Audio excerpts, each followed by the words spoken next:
you don't necessarily have to be from the right side of the tracks or having gone to a fancy institution or have parents who are members of a certain country club in order to build a great entrepreneurial career in this industry. One of the best product leaders I worked for had spent years at Facebook, and then he and I worked together for 3 years at a startup in the Bay Area called Enjoy. And he had this great expression. He would say, be ruthless on the problem, not the person, and fall in love with the problem, not the solution. Hello, everyone. Welcome to Wisdom from the Helm, where we go beyond the typical highlight reels of real estate's most trusted women to reveal the secrets of their success, not just in business, but in life.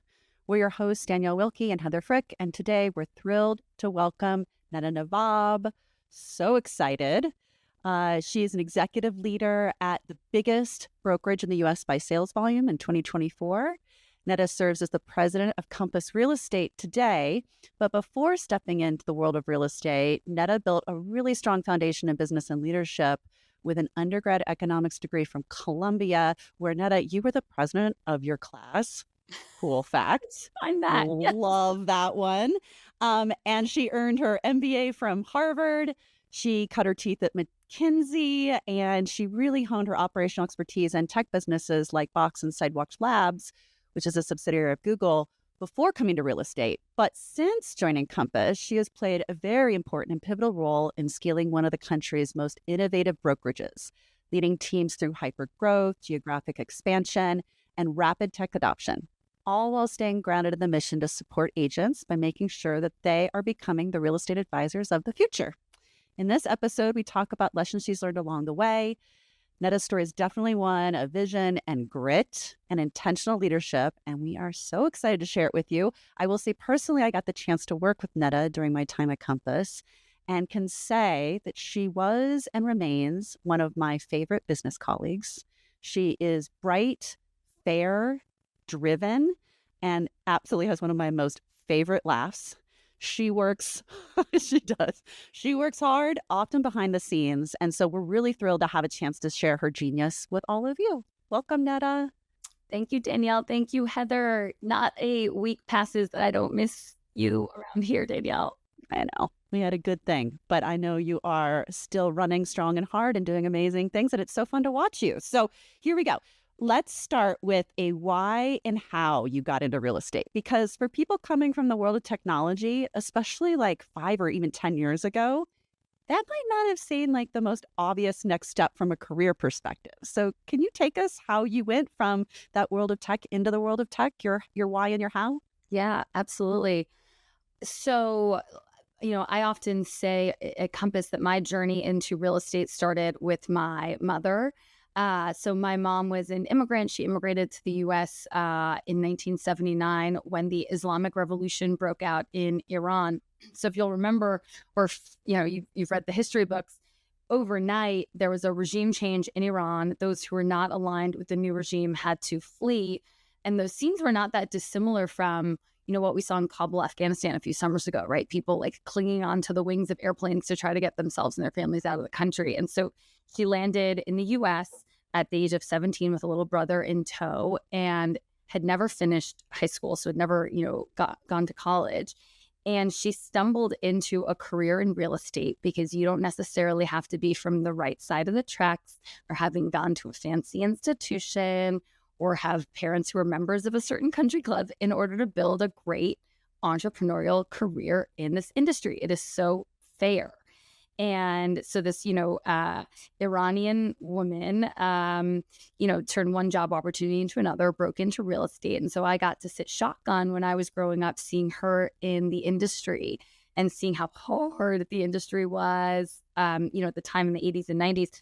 Agents were not collaborative with each other. Brokerages were not supporting their agents. And so, fast forward years later when I met Robert, and he was talking about this vision he had for Compass and a real estate firm that's so agent-centric and supporting them and thinking of them as the end client, it all just clicked for me. And so it was more, I think, the elevation of a profession that I have a lot of respect for, I think, that attracted me to it than anything related to the the tech investment Compass had made or the specific moment in real estate.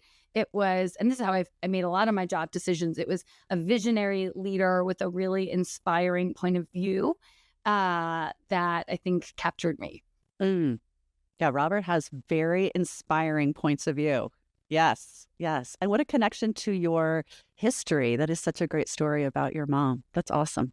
What are some of the things that from tech? I mean, you have such an amazing background, that you found from a leadership perspective have been really useful, that you've sort of lifted and shifted into this space, right? What are some of the lessons or some of the ways of working and ways of leading that you found to be really helpful and similar to bring over? One of the best product leaders I worked for had spent years at Facebook. And then he and I worked together for 3 years at a startup in the Bay Area called Enjoy. And he had this great expression. He would say, be ruthless on the problem, not the person, and fall in love with the problem, not the solution. And so let me break down those two, because I actually think they're very tech-driven sentiments, but I think they're incredibly relevant in real estate. So be ruthless on the problem, not the person. I think it'd be really easy in an emotional, people-driven, heated, high-octane industry like real estate, where everything is stressful, to point at the person on the other end of a negotiation, on the other end of a, challenging moment that you're in, and make it all about that. They're dumb, they're bad, they're stupid, they're lazy, they're this, they're that, right? And then that fuels an inner monologue that becomes really not helpful, and you can unravel a business situation that's really important. But I always return to that framing, and I think it's actually maybe even more relevant in real estate than in technology. At the heart of any of those contexts is just a problem that you need to solve, not a person that you need to go attack. And so be ruthless on the problem. What's the ball you're trying to advance forward versus who's the person that's blocking you from the ball, right? I think that would be one. And then the second that he would say is, obsess about the problem, not the solution. It is so easy, especially in real estate, to fall in love with a solution. I'll give you 2 examples. A solution could be, we have to build this thing in the platform, in the tech, in the app, because this thing would be so great. Or we got to run an ad campaign with billboards, right? Because it'd be so great to see our faces and our brands on that billboard. Those are solutions. If you haven't stopped, slowed down, and thought about what's the problem you're trying to solve. Okay, we need to make XYZ thing in the app work better because we're noticing this drop off in the flow. Or, hey, we need to improve our outreach to our farm in this specific area. Like, think about the problem you're trying to solve, and then be solutions driven and think about the solution. It is so easy to fall in love with the solution, whether you're an engineer or a marketer or an entrepreneur. You can be intoxicated by solutions, but you could be running plays on the wrong solutions all day long if you haven't slowed down, stopped, and thought about what's the problem we're trying to solve, and then design in the solution from there. So it's a very tech sort of orientation, because you can have product leaders or engineers who fall in love with solutions instead of problems. But he would always say, love the problem, and then, the solution will very easily come from there. And I find that to be incredibly relevant in real estate. I imagine listening to that, and Danielle and I both came from tech, so we understand that scenario really well. But I imagine that would have felt a little different, right, for the people working with you. How is that approach as you rolled that out inside of Compass or wherever you started that? How was that met? And how was that received from your teams?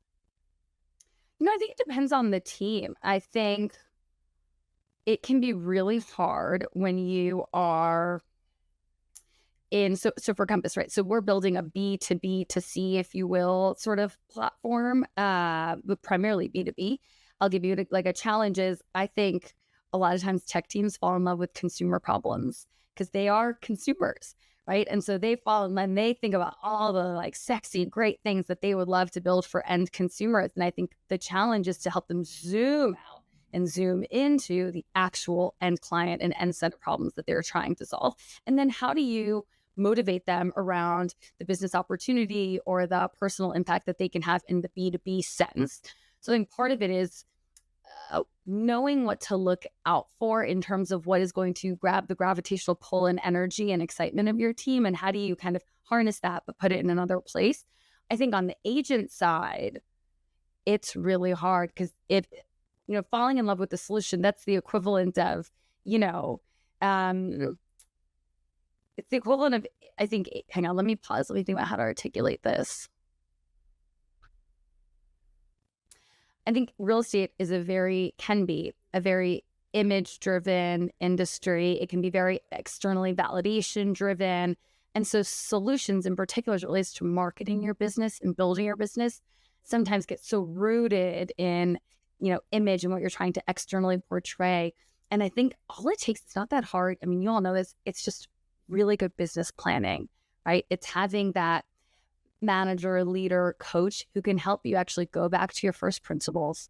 Think about what's the goal, what are the problems you're trying to solve for personally, professionally, in your business world, and then build out from there versus the reverse of trying to solve for a certain image, campaign, and result that you're trying to drive, and then go into the reverse. Yeah, I love that. You mentioned their coach, which is interesting. I mean, in real estate, that's a huge priority for a lot of folks. When you're an entrepreneur, you're on your own. A coach can be a lifeline because it can help you see the things that maybe it's impossible to see on your own. When you're running 100 miles an hour. Have you ever had a coach, Neda? And what would be the value of coaching for successful leaders like yourself? I have had coaching. I've had 2 coaches now. I will say I probably lean on coaching more than I lean on peers at Compass or outside of Compass or my own. I think there's often the situation of build your personal board of directors. I'm terrible at all of those things. I'll be very honest. Like, I'm bad at cultivating formal mentors. I'm not great at with frequency leaning on colleagues. I think that I don't want to be a burden on people, right? But a coach is someone that you're paying to be a burden on. And so for someone like me, and maybe this is a little bit of a sort of a mom-driven sentiment, is like, oh, I got to take it all on myself. I don't want to burden others. And there is a liberation that comes having a coach who is there for that explicit purpose for you. And so for me, I have leaned very heavily on my coaches. And I've had 2 very different ones. One who was very framework driven, which I think was really helpful at a certain point in my career to give me tools and toolkits and frameworks that I could apply in different contexts. And then one who I'd say is much less structured and much more conversational and is more similar to me, perhaps. And what I like about her, and they're both incredibly valuable, she sort of plays the role of just being a mirror of playing things back to me. So part of what I find really interesting is I could sit down with either of you, right? And you're dealing with a certain business challenge and you play out, there's this thing going on, we're trying to get to here, and here's some of the people issues we're dealing with. And I could rapidly break it down into its parts, pattern it, help you connect the dots, hopefully in a way that's valuable. If I myself am the protagonist of the exact same situation, it is so hard for me to do that. For me to zoom out, break it down into its component parts, pattern what's really happening, and then bring a few objective, possible paths forward. There's just a mental block. You can't see it. You're stuck in the mud. You can't move forward. You got the wrong pair of goggles on. And so I think what I find so valuable about the coach is not that they're, so much smarter or wiser than you.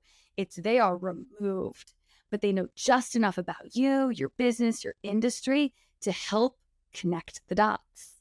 And I think that is what's been so valuable to me, is somebody who I can be a burden on and not feel bad about, and someone who can help me just connect the dots in a way that I'm too close to it to even be able to do it,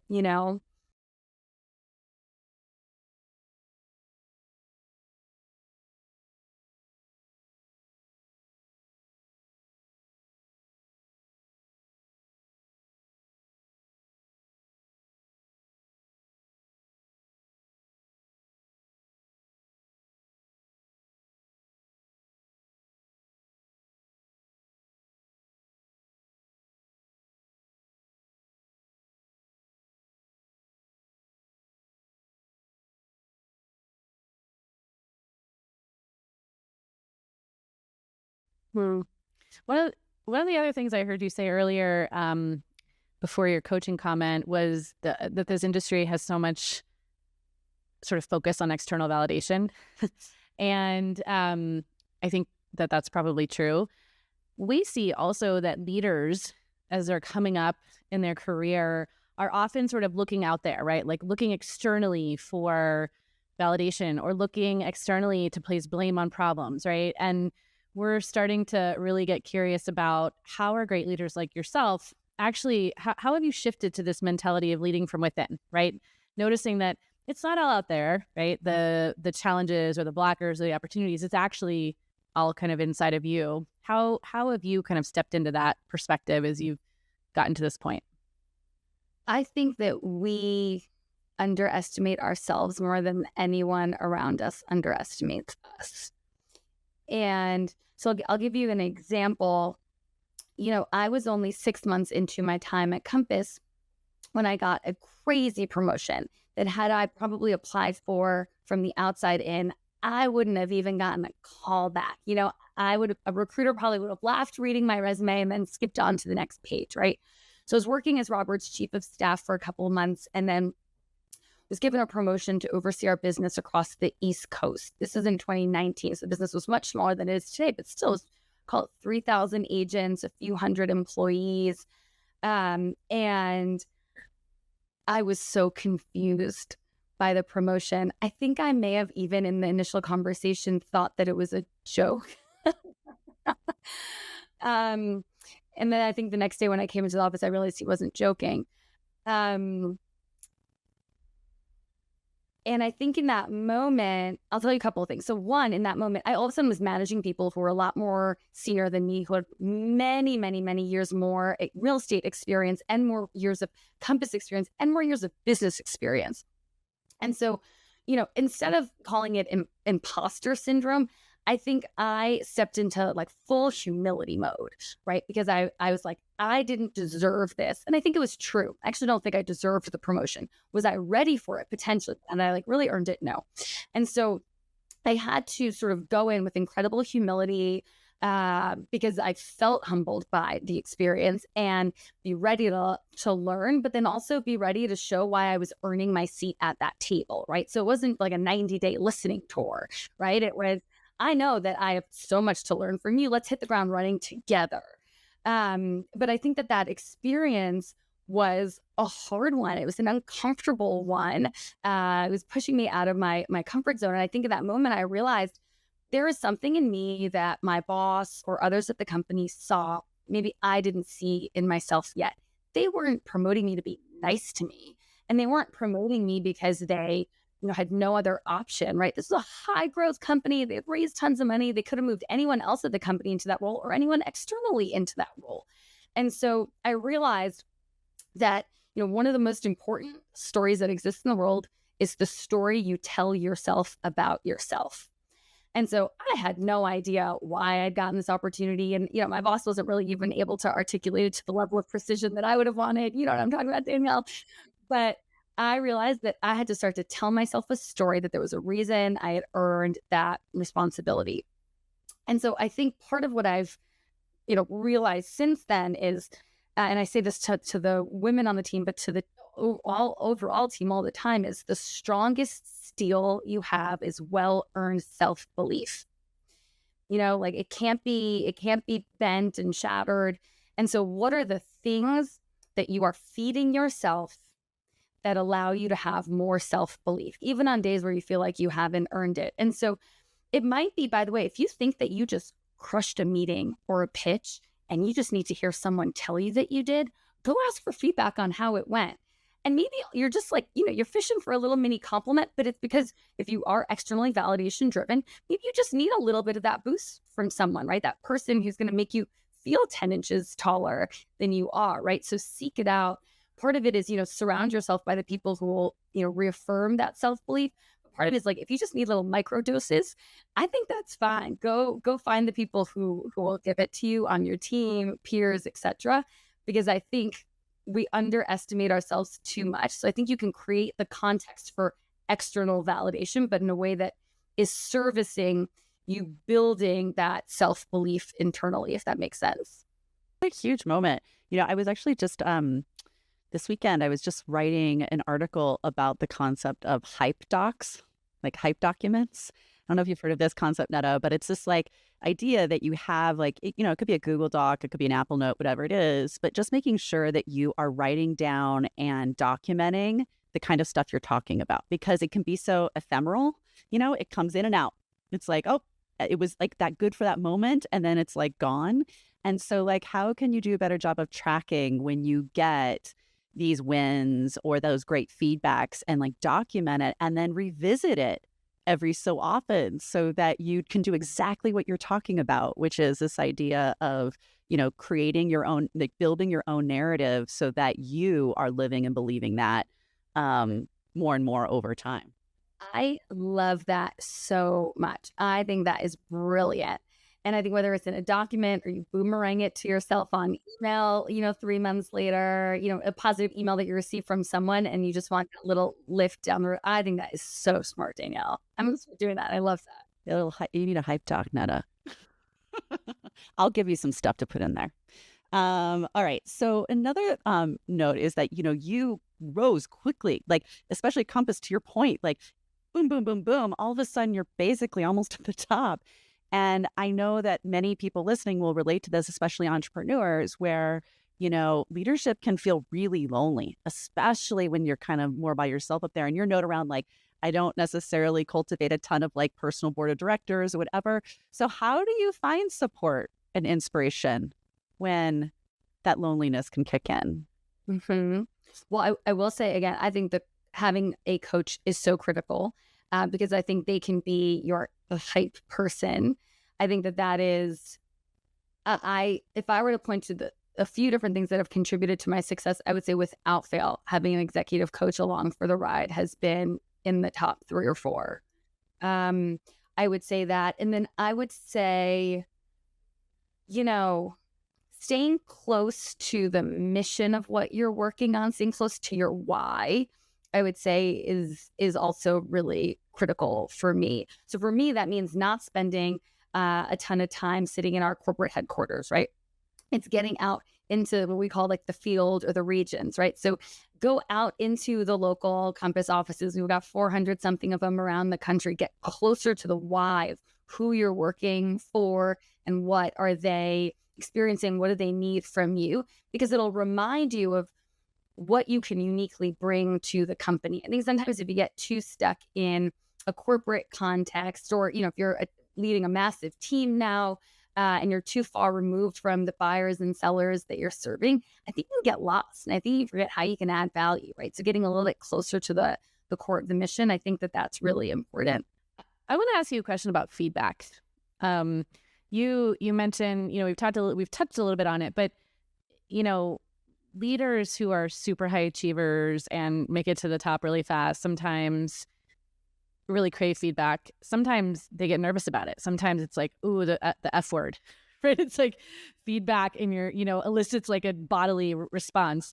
I'm curious for you, how has your relationship to feedback, both receiving it and asking for it and also delivering it, how has that evolved over the course of your career? I love this topic. I love that you asked about this. I'll say a couple of different things. In terms of receiving it, I'm very, how would I describe this? Hang on, what's the word I'm looking for, ladies? Okay, so in terms of receiving feedback, I would say, best at compartmentalizing it. So it's not emotional. It is this thing that's been given to me, right? I almost treat it like tactically. It's like a physical object, right? I'm going to take it, I'm going to break it down into its component parts and figure out how do these components maybe fit into me, my leadership, my management, my process, my whatever, right? Take those components apart, understand them, figure out which ones fit. And then there's certain components that are not going to fit. And then I just put them right back into their compartments and I hand it back. I almost would think about this like if you've ever done those like 1,000-piece Lego sets with your kids, right? Like you've been given a whole bunch of stuff and you need to sift through it and figure out which of the pieces work and how do they fit together. And by the way, I think those Lego sets always have a few extra pieces that you don't need. And that's the same thing with feedback. So what do I mean by that tangibly? So and by the way, my favorite leaders that I've ever worked for, one of the top three things I love most about them is their ability to have given me hard feedback. The leaders who I remember the most and I appreciate the most, it is the ones who have said the hard things to me and pushed me. Because if they haven't, or if a leader doesn't do that, they're not making me any better. And I know how hard it is to give hard feedback. So it makes me also really appreciate both the thoughtfulness and specificity with which they deliver the feedback and the courage it took for them to give it to me. So I by the way, I keep that in mind. But in terms of taking it, look, the reality is it's all people's sort of perception. Some of it's objective based on results or numbers or process. And then other is how you show up or how you got to the results or how you didn't show up. And so I think what's really critical is you got to stare at the feedback, make sure you understand it. It's a two-way conversation. Ask clarifying questions, maybe not in the moment because you might be overwhelmed by what you just heard or it might hurt, but go back to it, do the objective, compartmentalization of the different pieces of the feedback, and then go back and say, I heard you say X. Did it look like this or did it look like that? And then choose the pieces that you agree with and don't agree with. Maybe ask one or two other people who were in that feedback conversation for their perspective as well. And then figure out which are the pieces that you're going to take that are going to help you maximize your strengths or that might help you unblock something. I don't believe in, like really cultivating your weaknesses, but there are things that you're not great at that you do, blind spots that you also need to address.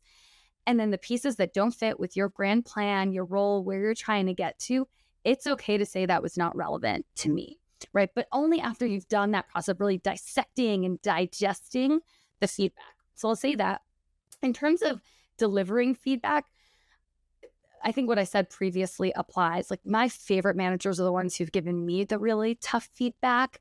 And so I take that, and it still is really hard to give tough feedback, but I take that as the lens through which I'm giving someone this thing that nobody else is positioned to give them, right? I'm their manager and I'm the closest to their work. And so if I don't give it to them, then it's actually a massive loss. But then the one other thing I'll say on the theme of feedback, Daniel, you've heard me maybe say this before at Compass, is there's also another type of feedback that's not coming from a manager or colleagues or anybody that you're working with. It's coming from within. And this expression I use is fear is feedback. And so if there's something at work that scares you, or there's a conversation that's scaring you, or something on the horizon, that is feedback because that is the thing you need to actually be leaning into more, And so how do you sort of dial up your signal to understand when you are feeling fearful? Okay, that's feedback. Is it, okay, I'm feeling really worried about an upcoming board meeting or an upcoming conversation I need to have with a seller. Okay, why is it? It's probably because I'm not prepared. I don't know what I'm supposed to say. I'm not sure how they're feeling. It's been a while since I've talked to them. Like, what is it? And then, okay, how can I actually break down that fear into simpler pieces? Maybe I'll pick up the phone and I'll talk to a few board members before that board call, or maybe I'll text in, check in with that client and send them a little bit of an insights report on how things are going for their list. Like, what are the ways that you can take that and turn it into a path forward that's less scary? So I also think, I would say internal fear is the other really important piece of feedback to think about and move into. That was really long, but it's because I love the topic of feedback. Let me ask you another follow-up question on feedback. We could spend a whole hour talking about emotions at work, which I'm sure Danielle is chomping at the bit to get to. But one question I had on feedback as a follow-up is leaders at your level, right? At this high level, sometimes it's just so hard to get feedback regularly, right? How do you cultivate that? It seems like feedback is so important to you. How do you receive that in a way that people feel invited to do that with you? I have a practice that I started doing a few years ago, which is, we do annual performance reviews at Compass. So my formal review or formal feedback mechanisms are few and far between. And I'll give you an example of something I do to then open the door for more feedback from my team, which is after my formal performance review with my boss, I read verbatim the feedback I've received to my team. And it's amazing when it does. First of all, it totally breaks down any barriers around, there's nothing, Neda can't do anything wrong, or barriers of this thing that Neda does is always frustrated me, but like I can't bring it up to her because maybe it'll appear in the feedback that my manager is giving me. And all of a sudden it opens the door for people to say, hey, that feedback that you received, I've been noticing it here too. And I just want to bring it up to you, right? I think it sets a great example for other leaders in the organization to cascade their feedback. And I think it opens up an opportunity for just ongoing dialogue of, hey, here are the things this year that I'm going to be working on. So if you notice me falling into the same, destructive pattern here, or if you notice me not taking advantage of this opportunity here, of this thing I'm trying to do, call it out to me, right? And I'm almost recruiting their help to help me get better at the things that I'm working on. So I would say, opening the door to feedback can come in a lot of different forms. The form that I found to be one of the most helpful is radical transparency of one of the things that I already am working on for myself and that my manager and I are working on. I would say that's a big one. The other thing that I do pretty regularly, but to be honest, I don't know that it generates the substantive feedback in the way that I would like, is after any presentation that matters or a meeting or what have you, I immediately email a few people and ask for feedback on it. And sometimes you'll get helpful feedback. Most of the time, people are just being really polite and nice. But I do that also to open the door again. I think so much of it is just signaling as a leader at the top. How are you signaling that you want feedback? So I do that because I don't always get the valuable feedback that I want, but I'm signaling that I want your opinion on how something went in the moment. And you're signaling that you can handle it and that you're inviting it, right? It's just so wonderful. That's a great practice.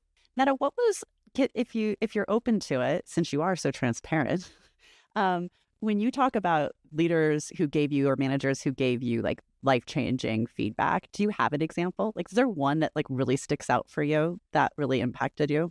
Okay, so let me share a piece of feedback that I originally found a little confusing, that I actually think was really helpful. I received feedback from a manager that peers and other people at the company weren't complaining about me enough. And so I'm sitting there listening to this.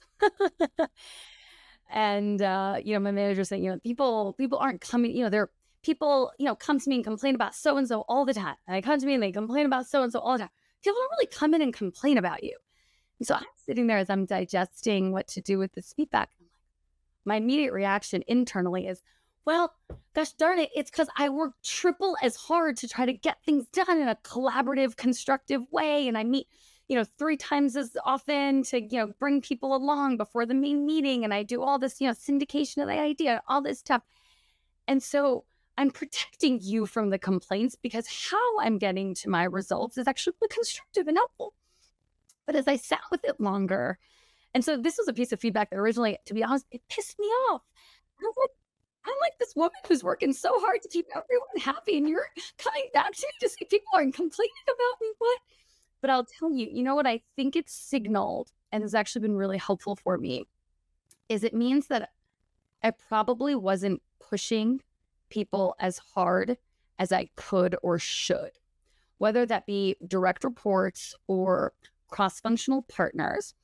If you're really advocating for something that needs to get done and you feel the intensity of the pain you're trying to solve for your customer, right? So this thing in the platform isn't working for our agents, and as a result, they're having to input this thing 3 times into the data, or they're not getting paid fast enough or something, and it's creating all this pain for them.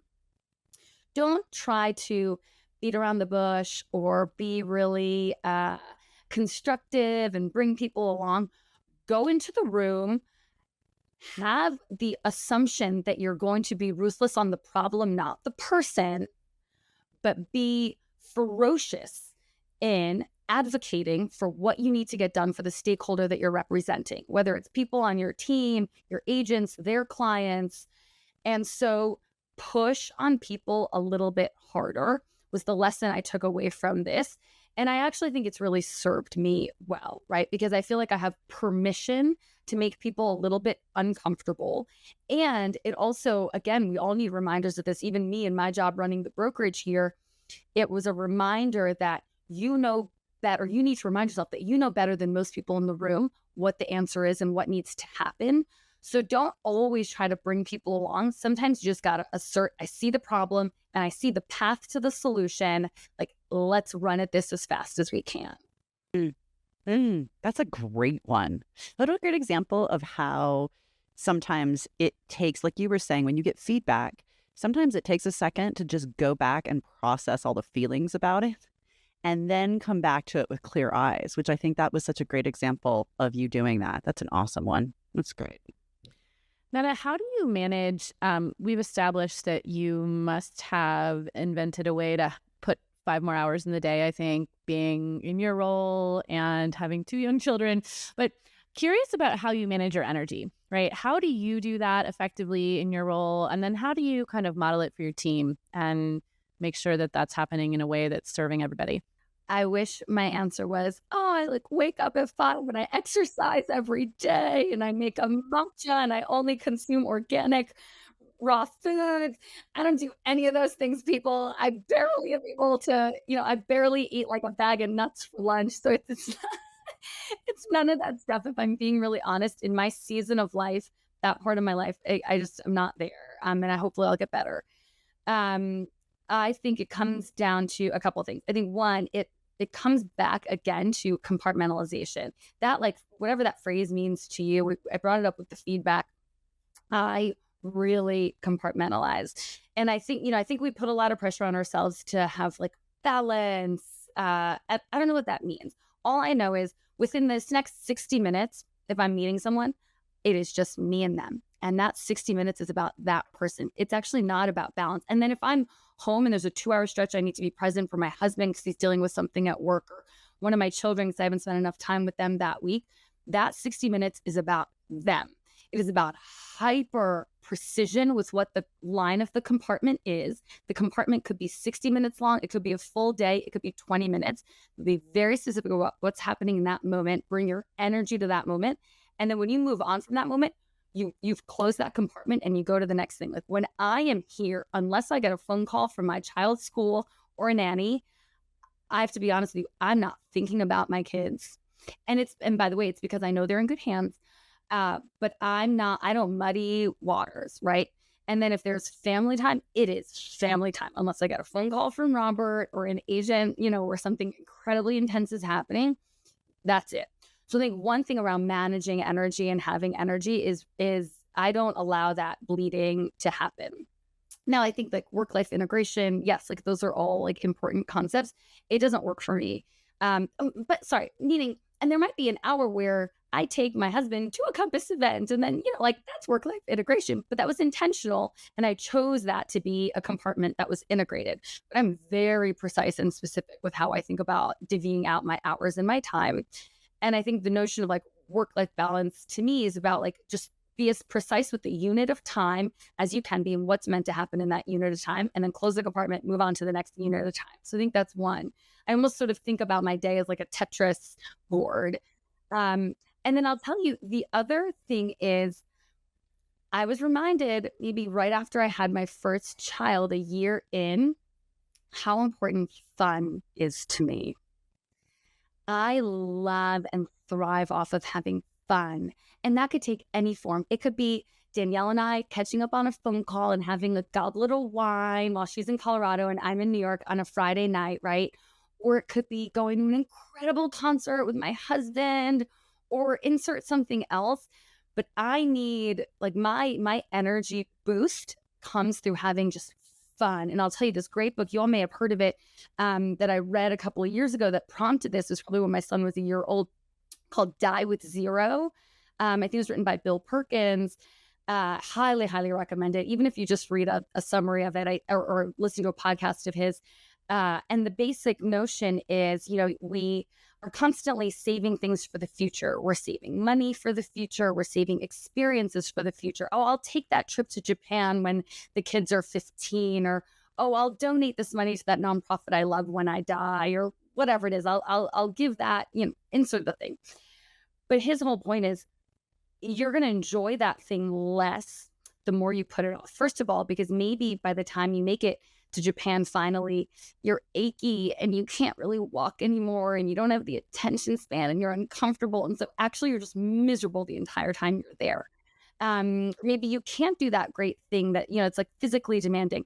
And then the other thing he says is, what's so beautiful about great experiences that you create is it gives you a memory dividend, meaning it pays off for years and years to come because you can always refer back to it. So if you do that thing today, you'll have the next several decades of memory dividends that it's giving you.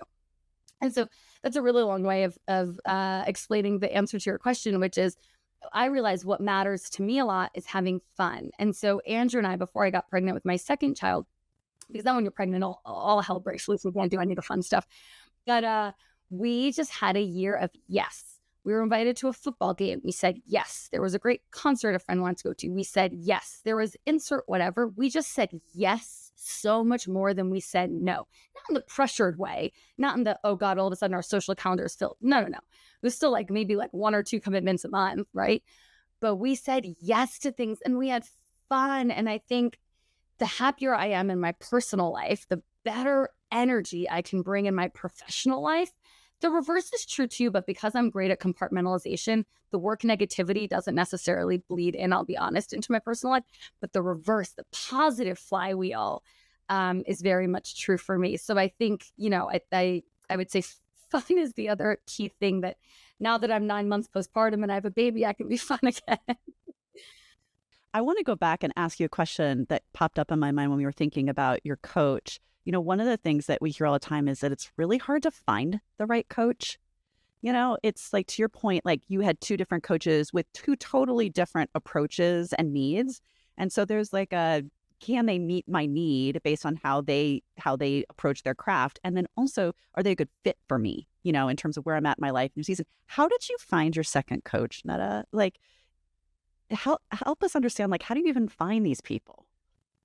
So I'll tell you, my real answer, but then let me think about how it can be like helpful in the context of the interview. Margaret recommended this coach to me, Margaret Smith, our head of HR. And she came across the coach because one of our board members, Pamela, knew her and thought highly of her. So it came through a recommendation. But what would be a more helpful for me? Honestly, that's actually really helpful. I mean, I think that people really are like, well, how do I find these people? And I think your answer is usually the answer that most people give, which is that I ask people I trust and they ask people they trust and I find the right people because generally, birds of a feather. And so it's kind of a nice shortcut into if these people think this person is probably pretty good and I know who they are and they know who I am, it's a high likelihood that this could be a match. So I actually think it's a great strategy. And you probably just expand that out, like asking more and more people that you respect and trust. I'm curious how you found your first one. Was it different? My first coach I found because his firm was working with our CEO. Okay, but let me answer the question in a way that you can maybe use.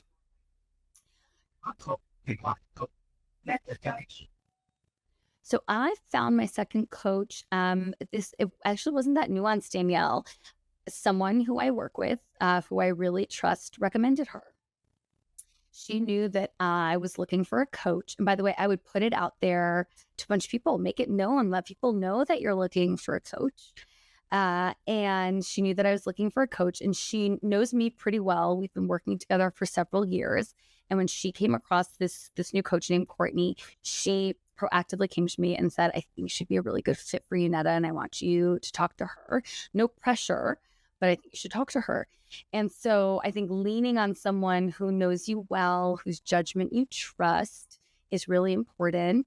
But I would say I've always actually, even with my first coach, it came through someone else, but just make it known that you're looking for a coach. Because I think putting it out there, more people may be reminded to bring names and recommendations your way. Love that. That's great. Makes a lot of sense. Neda, are there women leaders who you really admire? And specifically, if you could even think of some that are outside of real estate, maybe a few that are inside of real estate, but who is it that you kind of look to and say, wow, that's really great leadership? I'll be really honest with you. no one immediately comes to mind. And part of it is because I'm probably not a student of, sort of, as I was saying before, I don't cultivate mentors as well as I probably should. I'm not a student of the topic, but I will tell you something that I do.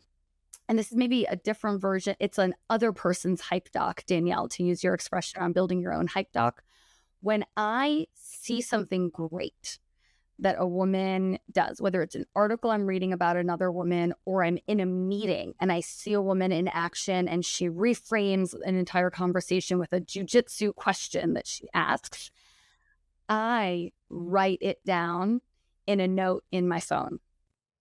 And so I say that because, I'm not necessarily looking to one or two specific people who I know or who I don't know from a distance who I really admire, but I am every day, all the time, open to being inspired by the women around me.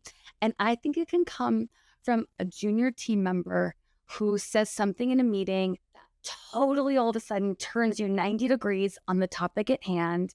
It could come from someone you've never met who you read an article about and the way that they answer a question is really motivating to you.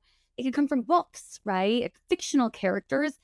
But I'm constantly patterning and being open to sort of the inspiration of others in micro ways, versus this pressure, I think, sometimes of finding this macro story of this person you're really inspired by, because they're all flawed anyway, and you don't want to, be hurt because that person you put on a pedestal all of a sudden does something that you're not,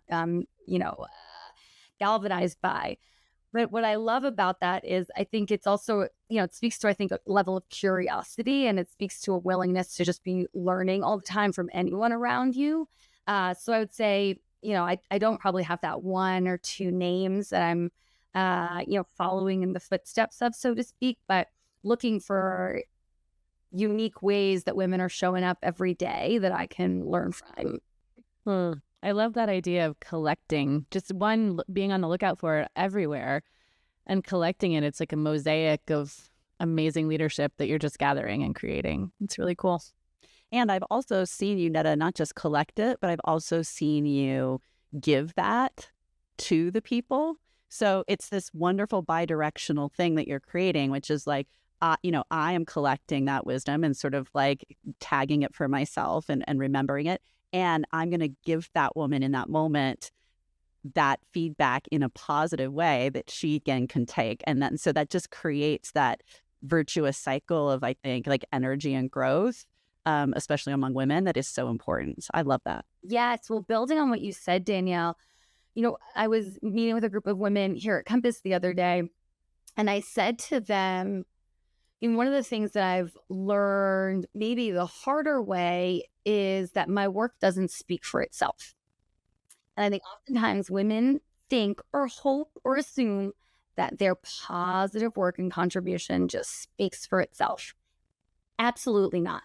60% of your success is probably the work and the results, but 40% is what you do with it and how you showcase it.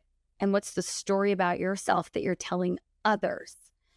And so I said this because I think too often women just want to do all the good work. And then they step back and they're like, well, everyone's going to see all the good work I did, right? Whereas for some reason, I think there is a habit, and I hate to be this reductive, but I think oftentimes our male colleagues are much better at like doing the really great work, but then also making sure everybody has seen and heard about the great work they've done. And so I share that because I think it's been something that I've seen. And I now, even though it makes me uncomfortable, I'll forward positive emails I get, feedback on me to my boss. I don't do it every time I get it, right? Because it feels icky. And even if I do it once a month, it feels icky. But I'm like, I got to do it because I need this person to know, right? And so whatever that might be, even whatever proactive sort of sharing there is. And so I shared this with a group of younger women the other day at Compass because I want them to know that that's self-advocacy, right? That they're in the driver's seat of that. What was the question that you asked? That was it. That was perfect. That was it. I was just commenting on your the fact that you were taking notes, but then I was also saying I've seen you give it back. Oh, sorry. Okay.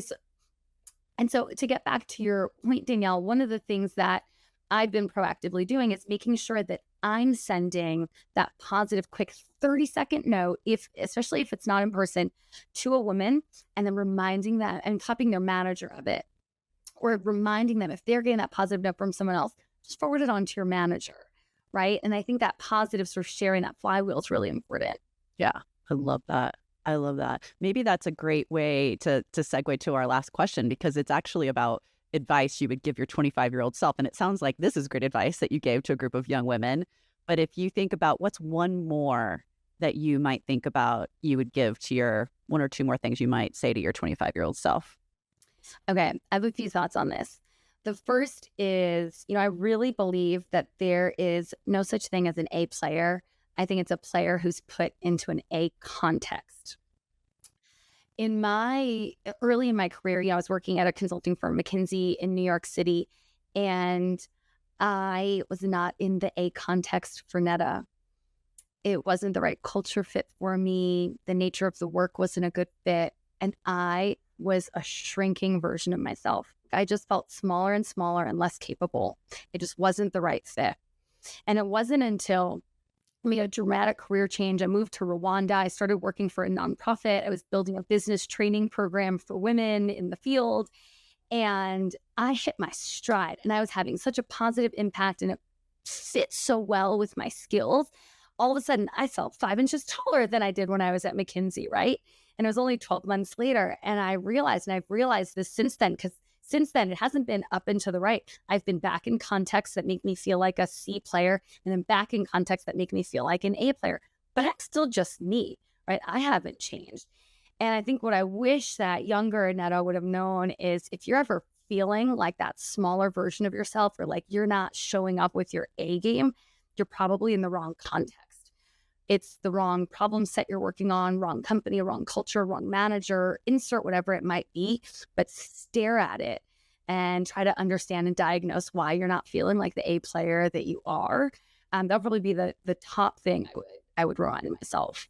So good. So good. Neda, this was fantastic. Thank you. You, of course. Thank you. Thank you both.